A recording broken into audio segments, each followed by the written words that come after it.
Got Raphy set up now. Now we got the recording going. Fighting Ken. I remember you said you were having issues fighting Ken. So what specifically do you struggle with fighting Ken in general? Like what confuses you?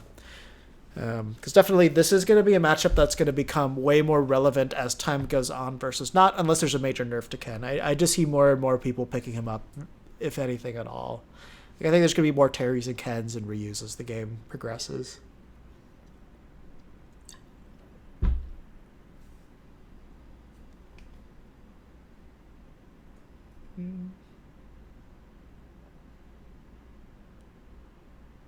Yeah, if you want me to look at that, more than welcome to.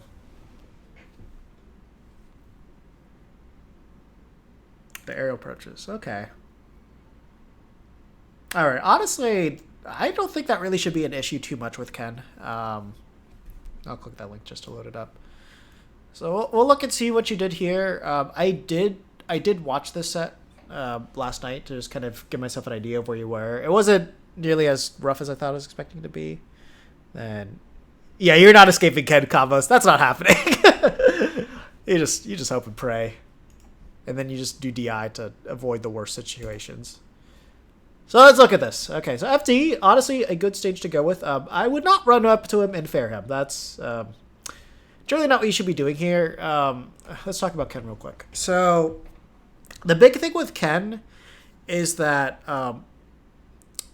the Shotos in general, except minus Terry to an extent. I wouldn't say for sure, but it's more of an issue for like Ryu and Ken, is that like they struggle against projectiles. Like they have a very very hard time getting in, and it's like their entire game is to get in like once and two times and kill you. That's kind of them fighting projectile characters. So when you have Crown there, that's just area that they need to respect at all times, and like they're kind of forced into a very precarious situation of am I going to wait or am I going to try to get in. So Crown Rank is really good just because like not only does it go up but it comes back in, so that literally limits what type of punishes they can go for when that happens. And then Cannonball is just a very meaty thing, so that's just going to beat out everything that they have because, you know, they don't really have a disjoint to deal with it, so they have to take the hit there. So you should be focusing on getting those out first, and then from there just kind of play around that. So it's like, honestly, like, you know, short hop back Crown Ring, probably a pretty good way to start off. And especially in neutral, you should at least be able to get a shield out before they go ahead and throw out the first attack when you do that.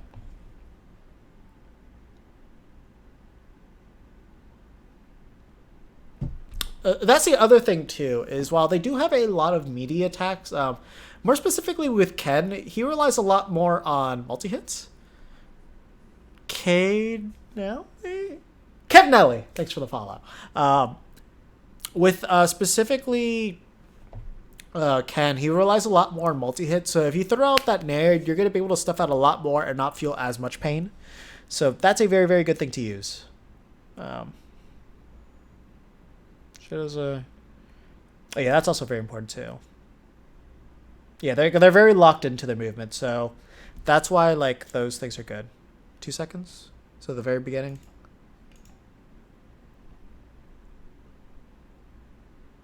Yeah, I wish you completed the jab combo there, but I understand not having the confidence in that.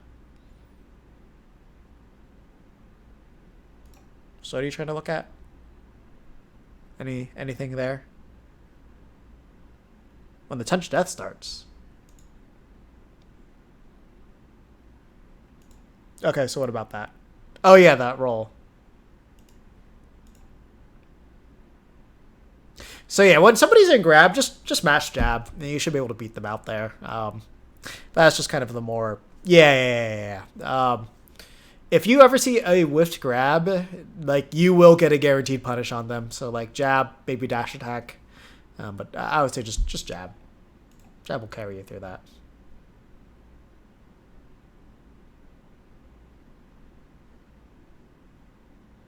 And that's the other thing too. So you're in invincibility, and you could have gotten a crown out while not necessarily... Cosmic Pyre, thanks for the follow. But like the second that like you have invincibility against the Shoto, if you could just control the stage with crown, I would just do it. Just because like having it out is going to be a lot more beneficial than not having it out there. So then you could also figure out where to place your hitboxes better too. Like it's just a good way to set yourself up for an advantage.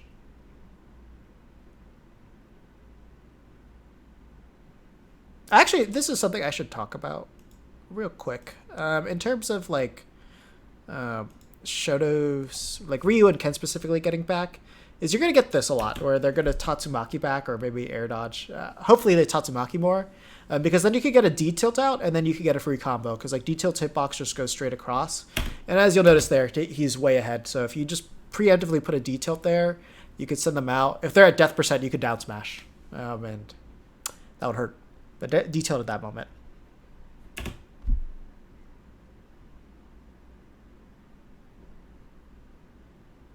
Also, not really sure what you're trying to get with that cannonball out there too.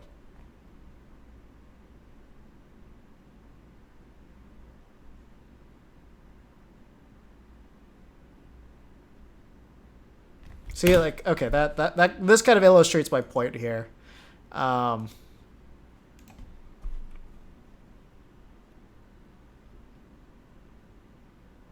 okay, so now we got crowd out. Okay, no matter what, if he goes in and attacks, he has to respect crowd coming back. So even if he started like his like quote unquote zero to death chain, that crowd's still going to come back and hit him. So he's kind of forced to respect it. So either roll back or shield. So in this case, he confirmed himself into shield, and then you could just run up and grab him. So that's what I mean. Like, just keep that in mind, how much power crowd really has in this matchup, especially if you're covering like the short hop range too, because like that's where they're going to get a lot of their combos started. And because they are human height, they're fairly tall. That crowd's going to most likely hit them too.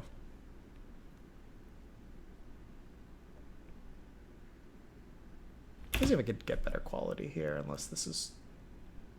Yeah, that's the best we're getting. Okay.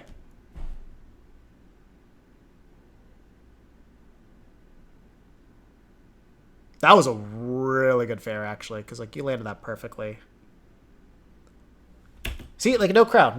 Like you could cover so much. You could cover so much ground. It's like, okay, so if you drift back that way, I got you covered. If you go this way, I could jump off, wait for the crowd to come back, and then I could confirm that into like a bear or something. Or you could like have it jump back, they confirm them into shield, then like jump back on stage and then like grab them or something like that. So like there's just so much you can do by having those projectiles come out. And you have to remember, you can't cross up a Shoto. Like you need to have a lot more faith in your crowd, because like it just sets up so much. Like there, obviously the comeback there that would have just confirmed into an up air and everything. So just like, be so ready for crowd. Crowd is really good, especially in these matchups. Like once you realize how obnoxious your projectiles are, you're gonna hit yourself like every moment that you're not gonna get out there. Not a bad dare, but your timing was very off. You have to keep in mind what max distance is, and then you go for it. Right idea. That's what I mean to say. Right idea, but like execution was very poor. Okay. Yeah, that was just very good tech on their part. This is something that I noticed quite a lot from you. So when you're fighting a brawler, remember their hurt box is going to be inside you. So whenever you get counters specifically at the ledge, like here, if you turned around, you would have just flung him off.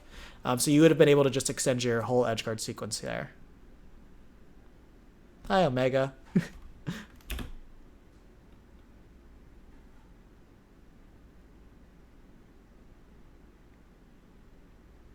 Right idea there, but obviously, just a little bit off. Also, the other thing too is like if at ledge, if you see them roll, I would just go for like a down smash there, just because you got everything covered. You're either they're going to be sent off stage to an edgeguard situation or they're dead. Don't be nervous against Ken. Like, he needs to get a combo at the end of the day to kill you, and you can really abuse armor against him too. So those are things that I would do. Go back 10 seconds.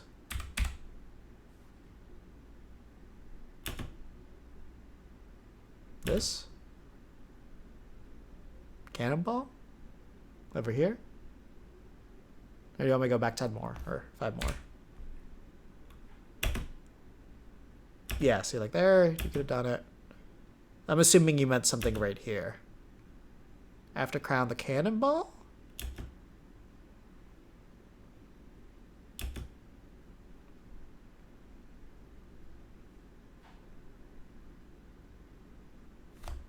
he knew.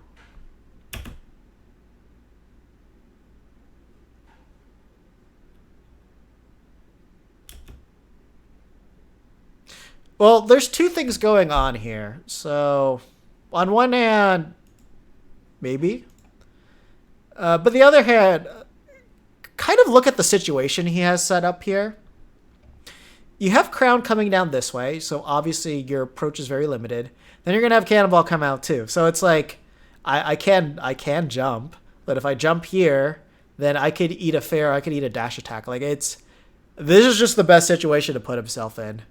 And then like even if he did run in, like he would have to shield around here, which this is kind of the best situation to put himself in, just like after Crown.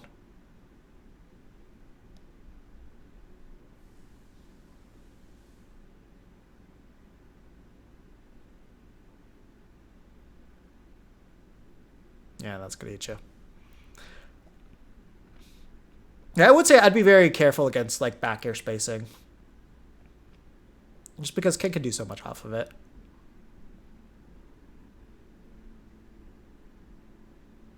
You're living.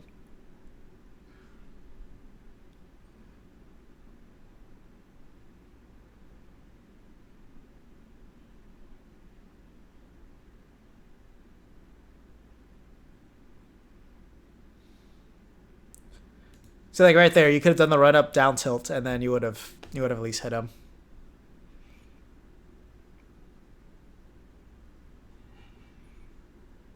Not really. The reason why I say that Crown isn't really a waste is just because that kind of allows you to go like to close in and then just kind of set up more pressure for yourself. So like if you do that, you could just jump Nair here. So then like you just kind of are like this really awkward mid range for Ken where if he closes in, he can just shield, but if he goes in for attack, then you have more than enough options to close him out. Yeah. So that's what I'm saying. Like, okay, in that context, yeah, Crown was a waste. But like even then, by having like Blunderbuss come out after, he could still use that as a way to approach. So overall, it's just like he didn't really capitalize on the situation. But like going for Blunderbuss afterwards isn't really wasting it either because that Crown set up for a free Blunderbuss approach as well. So it's just what you do after that is what matters more.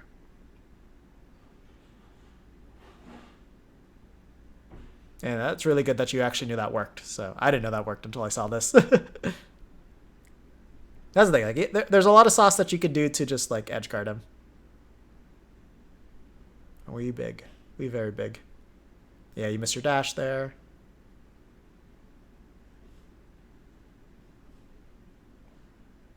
And then you could have gotten a much bigger punish off of that.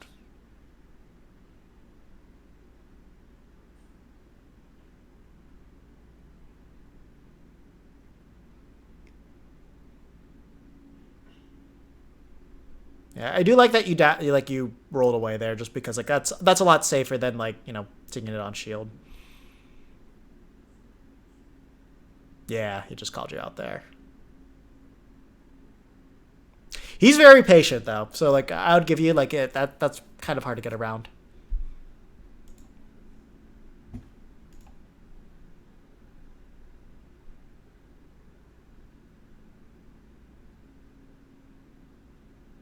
Yeah, no, like that would have been great. Definitely know what you could get off a jab block. Like you can go for like like the nair. You could go for like short hop down air as well.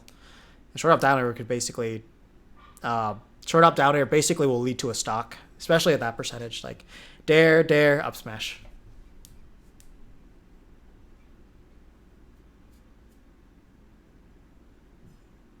Nah, you could go for the dares off of the dash attack. Yeah, and you can buffer that by holding just jumping down air, just pressing forward.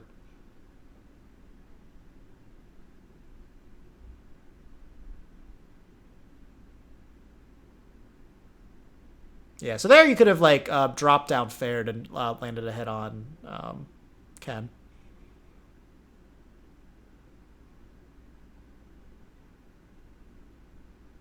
Okay, yeah, that was a really good blunderbuss there since it could just kind of baited him in. Always pay attention to the mash too, because like if you can hear how they're mashing, you can figure out what punish to go for. Because like if you hear nothing, that means you have enough time for an F smash. If you hear something, that'll be up smash or up air. And when they're at the percentage where up air will kill them, just go for that. That's so much safer. There you could have done reversed. You got check again because the arm was inside.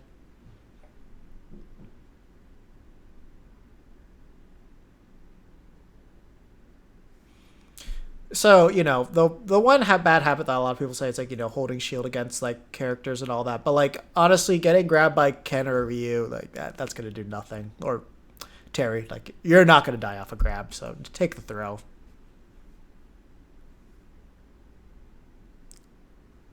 What controller does he use? Just wondering.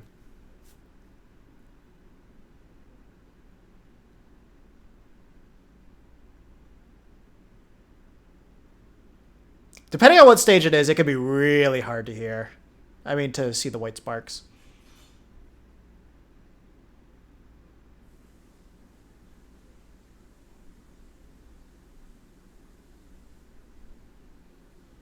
Hmm. Yeah, like at lower percentages, like if I hear it and I know they're a good masher, like if I've played them a lot and I know they're a good masher, I'll generally go for up tilt first. But if they're like at 80 or 90, I'm like 90% of the time that up smash, the up air will get them. So if you do like short up air, fast fall, you will probably be able to land before they can really get a meaningful hit. But I think maybe Ken or you might be able to mash a nair. But like I don't think they're going to get much off of a rising nair, so wouldn't worry too much about that. They faked mash you with a GameCube controller? That should not happen. GameCube controllers are way too damn loud, so if they are fake mashing you, they would have to be like a real genius to fake you out with that.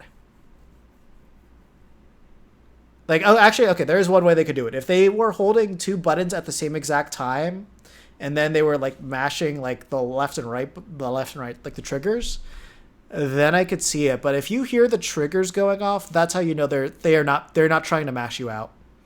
Like if they're mashing you out, they have to be doing the face buttons, and then the only other way is like if you held Y with your index finger, then you rolled your thumb. That's the only way they could fake mash you. That's really it. So if that was the case, good on them. But otherwise, like okay, gotcha. Okay, yeah, so that's a bit different then. But the thing is this, if he has already mashed a little bit, just hold that charge. Because then, like, the second that he does nothing, then it's just like, he has to pop out before that charge finishes, especially at that percentage. Oh yeah, instant dash attack's another good one you can do. Kind of forgot about that. That one I almost never use.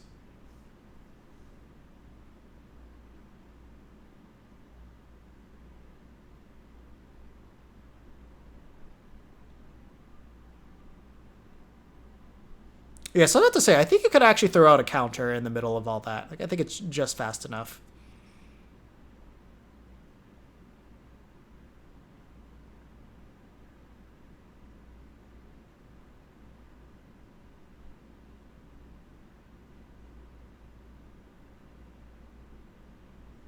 That was a really good fair, but you can't cross them up.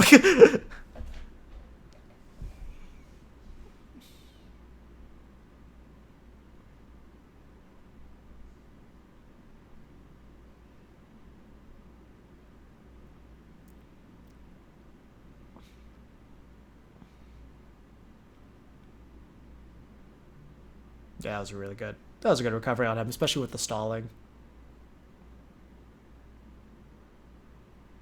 So this is kind of the main issue that I'm seeing with you fighting Ken is that you're always looking for the close quarters when you should really be thinking about more like playing like a sword character that doesn't want to get hit. Because when you do that against like Ryu and Ken, they'll have a really hard time actually getting in and like hitting you. And then when you do that, like if you go for trades and all that stuff, like Fair's just gonna beat out most of the things that they're gonna go for. Once you get that in you, you're gonna have a much easier time in neutral. Especially like if they're spamming attacks, like you could just kind of like short hop, throw crown at them, and then that'll eat right through them as well. I know you go Ganon after this. Um, But yeah, like honestly, that's really the biggest thing. Like, don't play like you need to go in. Play like you need to be away from him, and then like just kind of space him out with like all your moves and all that. Know when they want to mash, so you can just kind of armor through them. Especially Ken, just because like of those multi hits as I mentioned earlier. So you're not gonna have to really worry about your armor breaking more. And then once you get in more of those like edge guard scenarios, the fact that if you know they're gonna side B, just remember to have down tilt ready to catch their head popping up. So then that way you can basically confirm that into the fair, and then for the sure you can have that counter ready like you had it before, and then that'll be good. Optimal stuff off of what? Now the specific figure too. Oh, okay. I guess we can go for the Ganon. Oh, don't worry, it's Ganon versus Ken. So it'll be relevant to what we're doing.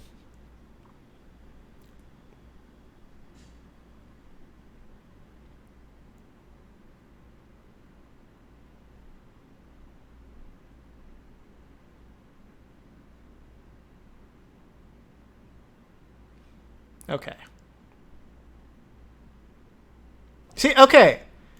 Where was this gameplay with the rule? So, like, this is it. Like, okay, now Ken has to approach me, and I'm going to be fading back with, like, my aerials when he comes in. That's the gameplay you need with rule. Once you got that, like, Ken won't be as scary. But yeah, now he's in. So this is a different story. Like, as Ganon, you're looking to retreat. You're looking to get back so then that way you can play that safe walling game and all that stuff. And, when you get that down, it'll be a lot easier with rule.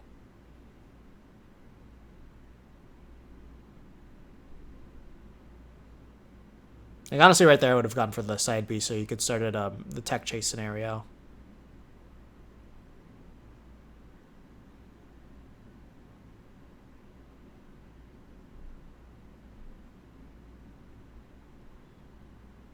Oof.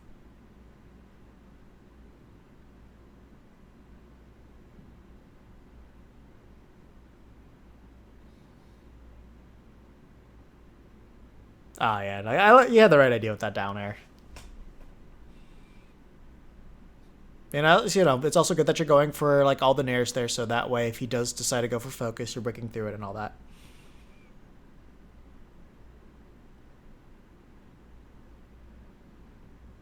Ledge camping. Oh yeah.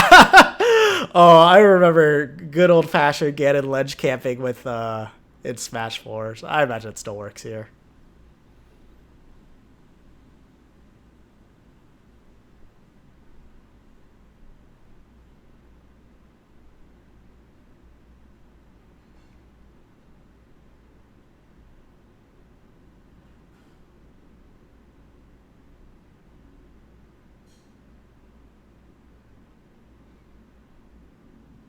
Yeah, I'm not sure if I'd really want to be in that close quarter scenario as Ganon. I'd probably just try to like space out more with like down tilts or something like that.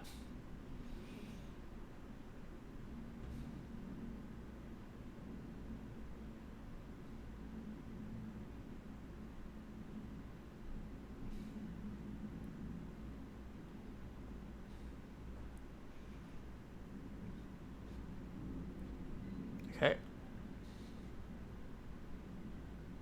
Oh wow, you actually that's such a weird interaction. I don't even know what happened there. Let me look. Like that nair just puzzles me.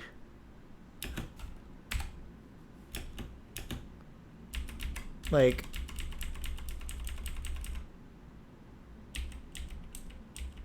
so you hit Ken with nair 1 and then he was just able to focus through it. Like that's dumb. That's so dumb.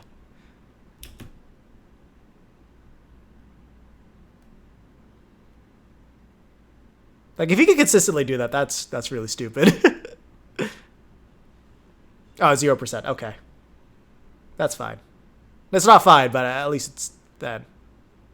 At least you realize your mistake there.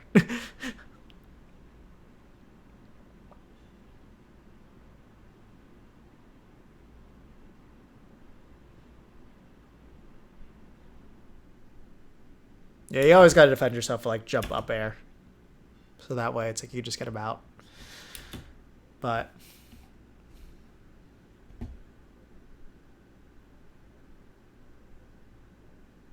no, he did get hit by the second hit of Nair too. But yeah. Oh, we're talking about F smash. Okay, yeah, no, that's true. But yeah, no, I mean, if you play that walling game with like K Rool, you'll have a significantly easier time against Ken, especially with the fact that you have projectiles like force him to like be in very specific situations in order for him to get in as well. So if you got your once you got your like crown, your blunderbuss spacing, and then like your just walling mentality with roll down, you're gonna be way more stress free this match. Of course, getting hit, there's not much you can do. You can just try to mix up your DI. That's really all you can do. But like outside of that, like there's so much more you could do in neutral. Like it's hard for Ken to get in, and especially when you throw projectiles on top of really big, large hitbox with like some disjoints to it, it can be rough for them. So make sure you use that to your full advantage, and if you do that, you won't struggle nearly as much.